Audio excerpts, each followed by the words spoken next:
Coming up on this edition of VCU In Depth, documentaries from students in VCU's Robertson School of Media and Culture.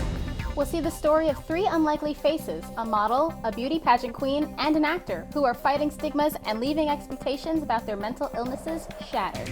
And then we'll see how online learning is offering a worldwide classroom and changing ways many learn with the help of technology. VCU In Depth begins right now.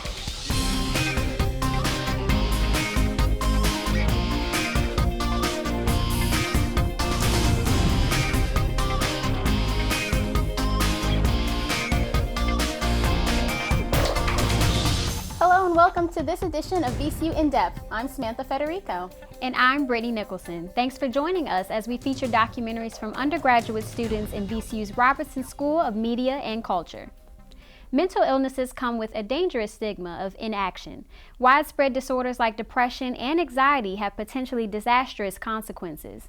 According to the National Alliance on Mental Health, the economic costs of untreated mental illnesses total more than $100 billion each year. And that does not include the human toll, which leaves lives and families destroyed. Anyone can be affected by these serious illnesses.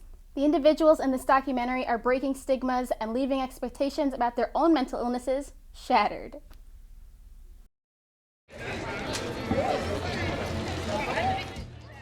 What do you think of when someone says mental illness? A quiet boy in the back of the classroom? A girl walking alone in a crowd? The truth is, anyone can be affected. 1 in 4 Americans experiences a form of mental illness in any given year. That's more than 60 million people. These are your friends, your family, your mentors, your icons. Many celebrities are now open about their struggles with their own mental health. And when everyone can be affected, anyone can be affected. These are just a few individuals who are leaving expectations shattered.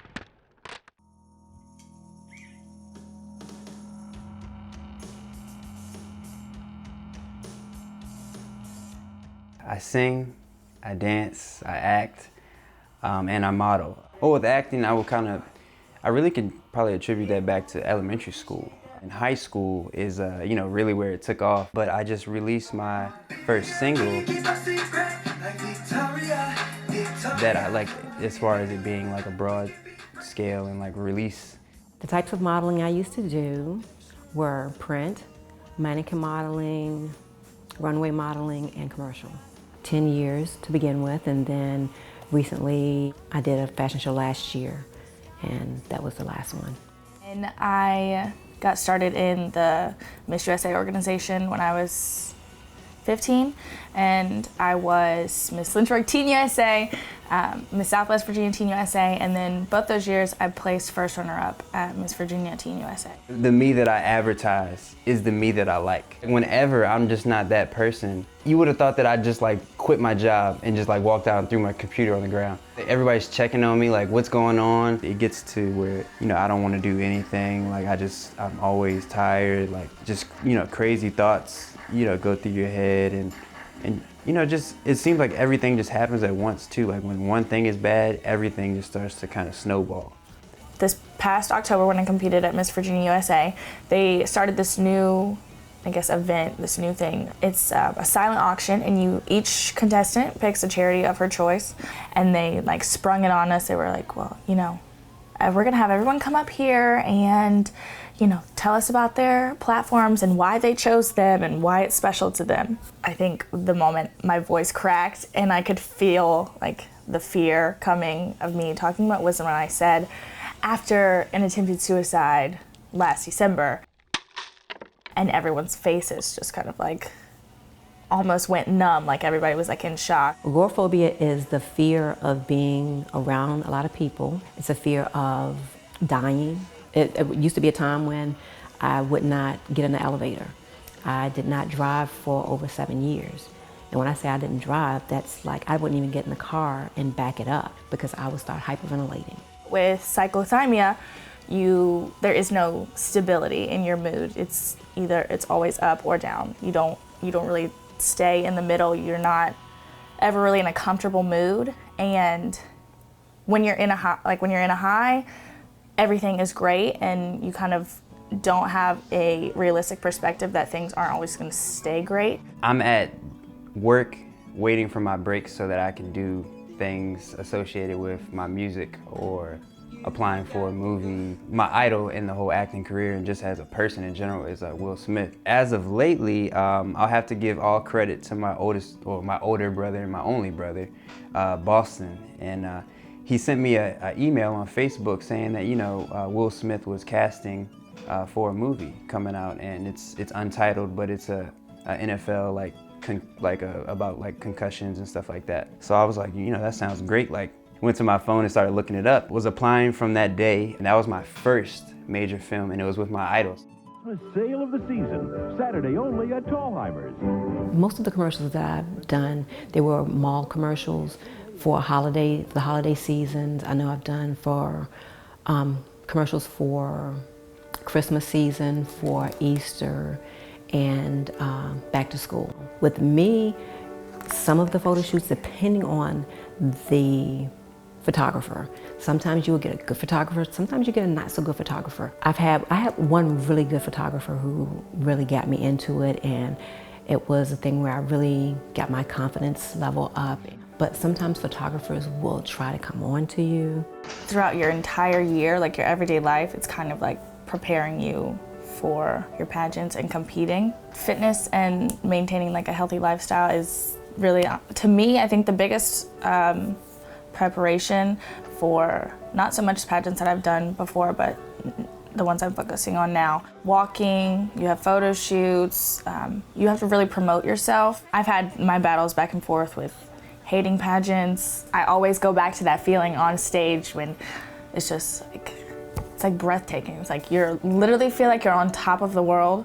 It's when you have people that don't understand that you're doing this because it's something that's fun, but they think it's something that you're doing because you think that you're pretty. They would talk about me to the point where I didn't want to ride my bus. I didn't want to go to church because of the fact that they would always say, they labeled me as Miss Pretty. My freshman year of college actually was the biggest, just almost wake-up call for me, because I finally saw the really just nasty part of pageants. And it came from these forums that are online. They're anonymous forums. It's called a void board, and people from anywhere and everywhere can get on there, and they will say, crazy hurtful things. People would go on there and they said, Destiny is a solid size 8, she'll never win a pageant. They also said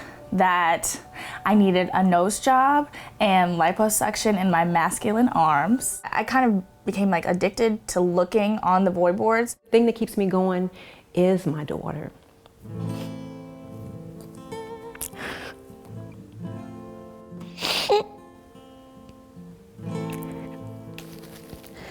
She's seen me go through panic attacks, but she's been a little trooper through it all. I gotta see life through before her because I can't just leave her on this earth. It's a nasty world and I can't leave her here by herself. Also had a tumor in my right soft palate, which the doctor or a surgeon said that, I would have to learn, go to rehabilitation to talk again regularly like I am now. And that I would have to have plastic surgery to, close it up, and that I'll basically hang my microphone up. I've got brain lesions. I had the seizures, the mini strokes, the tumors. I always think too, what if it opens back up? If it closed on its own, who's to say it won't open back up? I've been at work at my desk and I just bust out crying, and I can't stop. And it's really scary because it's everything could be snatched from me. The only thing that will kind of, bring me up would be my kids. Because it's no matter what's going on, I always want them, to feel like everything is perfect. They've been kind of the pot of gold at the end of the rainbow type thing. It can get really rough, but at the end of the day, I think about them. I created my own platform. It's called Depression is Not a Dirty Word, and basically just speaking out about my story and advocating for mental health awareness and trying to minimize the stigma that comes along with mental illness. Really, what I think it's going to take to change things is people coming forward and talking about these struggles that so many people experience and that it touch all of our lives. Whether or not it experiences or affects each of us personally, it affects us by affecting our friends and our family members and our neighbors and our co-workers. Take it one day at a time. Take it one day at a time and know that you are worth being here. And, you know, God didn't make junk. Being a performer and being a celebrity and all that looks real fun and looks great on TV. A lot of times you don't know the stress and the overall depression that can come with everything on top of all that you have to do. And then when you add other health ailments into there, and then it just becomes too much. But you have to get to a certain point where you decide that you're not going to give up. When that special feeling's hard to find, I'll be there with you to help you ease your mind. If you wake up in the morning feeling blue, that's okay, 'cause I'll be right there next to you, helping you live louder, feel prouder, doing what you say, showing you be kinder, be wiser, living for today, telling you be stronger, dance harder, now's the time to do just what you feel. You and me will help each other keep it real. We'll help each other keep it real. I'm Bill Oglesby, an assistant professor in VCU's Robertson School of Media and Culture and the instructor for the documentary class. Joining me tonight are Derek Griffin, Adriana Herring, and Ben Weiner, who produced the Shattered documentary we just saw. Good job, guys. Now, you know, I feel like we're only now really coming to understand a few things about mental illness that have been real mysteries for a long time. Derek, tell me, let me start with you. What inspired your team to do a documentary on this particular topic? I've been friends with Destiny, who is one of the people we focused on, for about 8 or 9 years now. And about a month prior to us brainstorming ideas, she made the Facebook post, which we showed in the documentary, detailing her struggles with cyclothymia, depression, and said it had been a year since her suicide attempt. So I brought it up to the group, and they loved the idea. So we reached out to her, and she wanted to be a part of it. And from there, we decided that it might be better to focus on a few different people. So we reached out to my cousin Dana, and we focused on her in the documentary. Logan, who Adriana and I went to high school with, and we just wanted to show a well-rounded story. So with this, we just wanted to show that there is no poster child for mental illness and that anyone can be affected. Well, Adriana, let me ask you, what's the one thing you'd like people to take away from this documentary? Well, like Derek said, we just want everyone to know who does watch the documentary that anyone can be affected, that it can be, your neighbor, your friend, your family member. It doesn't have to necessarily be the sad person you see, in the back of the classroom. It can literally be, the happiest, most bright, big personality person you know. And it's just something that we think that there's a stigma in regards to, people don't necessarily want to talk about it, but it's something that it should be talked about, and it can be anyone that's affected. Well, now, Ben, I'm sure people oftentimes when they watch things like this, there's a certain sense of hopelessness about it. And what can people do who want to get involved or who want to at least recognize when there is a mental health issue among somebody in their immediate family, perhaps? Well, just as Adriana said, the most important possibility is to talk. Whether that is sitting there and talking with your neighbors, your friends, or a member of your own family. If you try and take away some of this harsh stigma that these disorders have, just by talking about them, just by understanding that anyone can be affected and that you can really change things by just trying to destigmatize them at all, just talking about them normally. Okay, well, I've been speaking with Robertson School students and documentary producers Derek Griffin, Adriana Herring, and Ben Weiner. Good job, folks. Thank you. Thank you. Thanks, Dr. Oglesby. We're far enough into the 21st century now to know this is indeed an electronic age. Physically, we can be miles away, yet connected so easily. But that's not just in a social sense. People can go to school without ever having to step into a school building.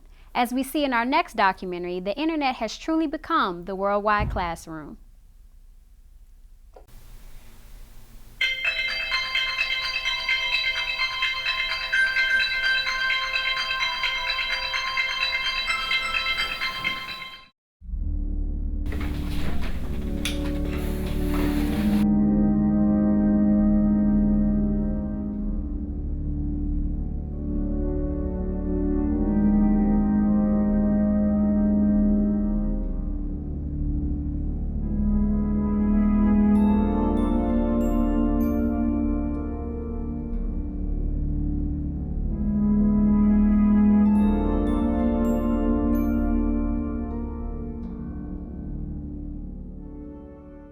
For most college students, the school day begins when they get to class. For others, it begins the second they wake up, or even when they get into their bed at night. My normal daily routine would probably be like wake up, check my email, and then either get ready for doing homework or getting ready for work.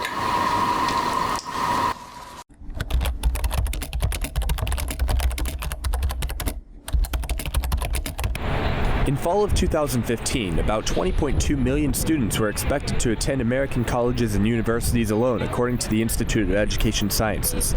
Research has shown that 40% of these college students take online classes in some way or another, a huge rise from only 10 years ago when only 20% took classes online.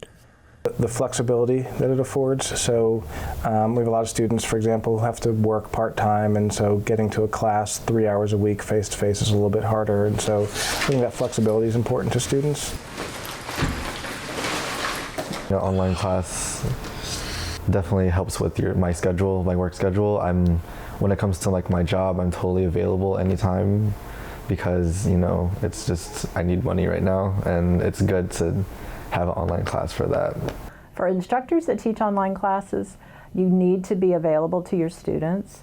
If I have an iPad at 10 o'clock at night, if I'm watching TV and the iPad says ding, you have a message, I will answer that email to a student because I know that the student is trying to do their work at that time and that question's important to them. If you're an instructor that just wants to work 9 to 5, it's probably not for you. Something like 90% of students who take online courses, if they're not on campus, they live like within 10 miles of the campus, which is kind of the opposite of what you'd expect. You'd think, well, VC is offering all these online students. Suddenly, we're offering all these online classes. Suddenly, we're going to have the opportunity to, have students from Idaho taking our classes. But just generally, nationally, that's not true. It tends to be people in the local area. I think it suits our student population well because we do have working class. A lot of our students, work 20 to 40 hours a week, so it's a nice fit for them to go online, but also going online you can reach a greater audience nationally and globally maybe. But what exactly are online classes? According to the Institute for Dynamic Educational Advancement, online courses are courses that deliver a series of lessons to a web browser or mobile device to be accessed at any time or any place. There'll be online readings in the textbook, there'll be PowerPoints and notes to take on slides, and then there'll be quizzes that we have to take. Email us some webinars, and that's what we had to listen to in order to do the quizzes, because a lot of the quiz questions were from the webinars that we had to listen to. And she would email us the webinars, and the stuff that was on Blackboard was for the tests, because since the tests were online, they were all open note. So we pretty much got to use our notes for all the tests, and she knew we weren't going to not use them. At Reynolds, our instructors have to be certified before they can teach online. So they need to have taught the class in the classroom setting face-to-face first. Once they're in the system, then they can take the classes that are required in order to teach online. It works with my schedule, my work-life balance. It's a lot easier. I don't have to take the time to actually go and sit in class. So I think that's an advantage. I feel like there's so much happening in my life, and it's like schedule. And there are a lot of times where making time for yourself for an online course, it's definitely beneficial to having a less stressful life. I don't think it really detracts from a community in any way, and I also think that there are ways to think about kind of what the web affords for kind of augmenting the community that already exists here on campus. While searching the course catalog at a university that provides online classes, you may find an interesting list of entire programs that people can do online. Virginia Tech student Nick Miller took a class entitled Geography of Wine. Yeah, there's a vintage cellar right by the campus. They offer free wine tastings. They have to write a wine blog about it. It's the heaviest workload because that's going through my entire spring semester, and that requires weekly quizzes, extra extra video lectures that we have to watch, or even going outside our typical class periods or our typical schedule, where we have to do those wine tastings or anything. One good example is a course that's not really a fully online course, it's kind of a hybrid course, but it's a field botany course that was taught by Diane Jennings and Jill Reed. And we worked with them to create a process whereby students would go out into the field, they'd bring their phones, they'd take pictures of plant life, they'd upload it to a website, and we've now created this giant repository about plant life in the James River Basin. That's now kind of open and available to the world. It's kind of an open educational resource. So the students are not coming to class as much. What they're doing is they're having class out in the field, collecting data, putting that data in a place where other people can access it. Some schools even require students to take an online course, such as this one, Choices in a Consumer Society. Virginia Commonwealth University requires students to take and pass this one before they graduate. One may think online classes would cost less, as buildings are not being used, but with an online class comes an online fee, at least at Virginia Commonwealth University.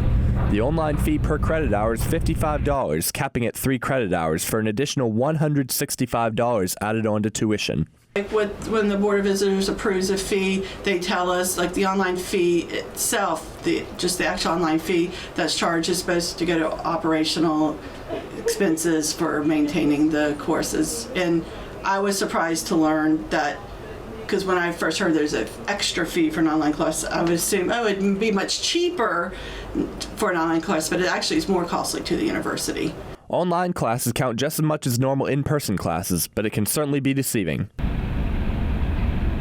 There seems to be an overriding theme for all those who take classes online.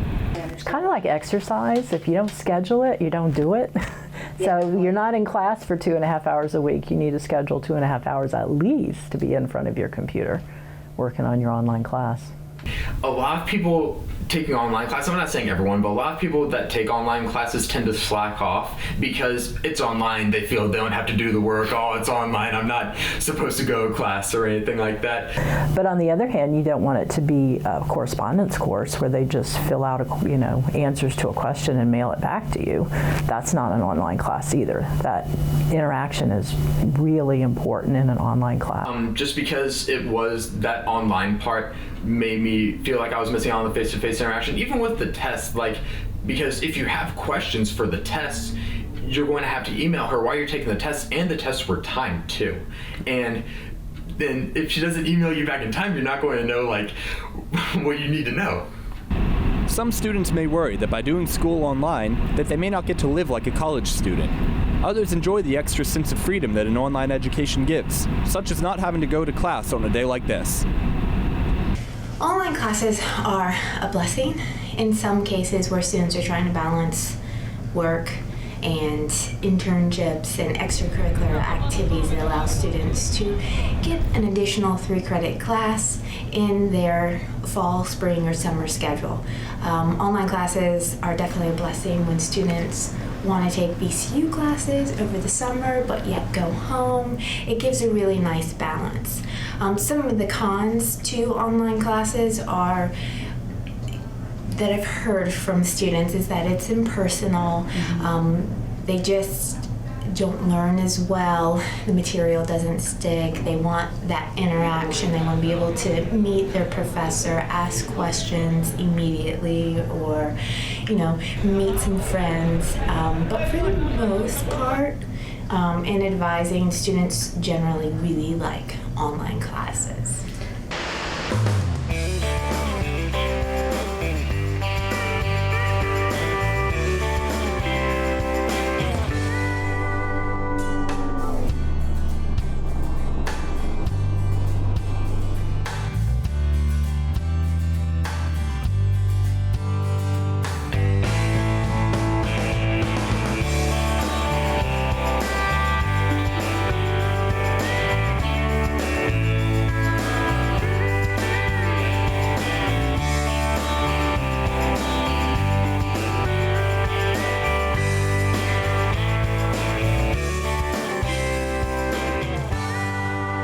We're here with the student producers of the worldwide classroom documentary, Marhisha Maldonado and Dan Gatanis. I guess in a way, with the subject of the documentary, it would have been more appropriate to have you here by Skype than live. But anyway, Marhisha, let me start with you. What did you learn from your work in this documentary? Well, I've learned that the possibilities for education now are like endless, especially with online education in the midst now. And a lot of people thought that online education was really recent, but after working on the documentary, I've learned that it's actually been around for a lot more years than a lot of people have known for, and it's just a really great tool to have for people to continue their education and learn. But it is definitely an up-and-coming thing. It's definitely up and coming, and the technology that we're getting now and that people have is definitely making it expand and grow a lot. So. Dan, let me ask you, what did you want viewers to take away from this documentary? Well, I think it's really the fact that online education is something that's really growing. It's becoming more popular, and I think that it kind of this whole thing with being able to do an entire program online without ever having to step inside a classroom. It's kind of a new opportunity in this 21st century world where it's all so busy. It allows people to have what they feel like might be more freedom, or allow more time to do other things, such as have a full-time job before actually getting out of college. I know the trick sometimes is to get ahead of the curve and to figure out where it's actually going. So I wanted to ask you, did you get a sense in producing this documentary of where the subject of online learning is going? I mean, are we going to get to a point where we don't need bricks and mortar anymore? I think there will always be bricks and mortar. I think there's always going to be classrooms, because obviously, as we saw from this documentary, online education is not for everyone. But for the people that it suits, it's good, and I feel like this documentary kind of brought it to light in a sense of being more of informing people about the possibilities. Were there some frustrations that people expressed that you talked to?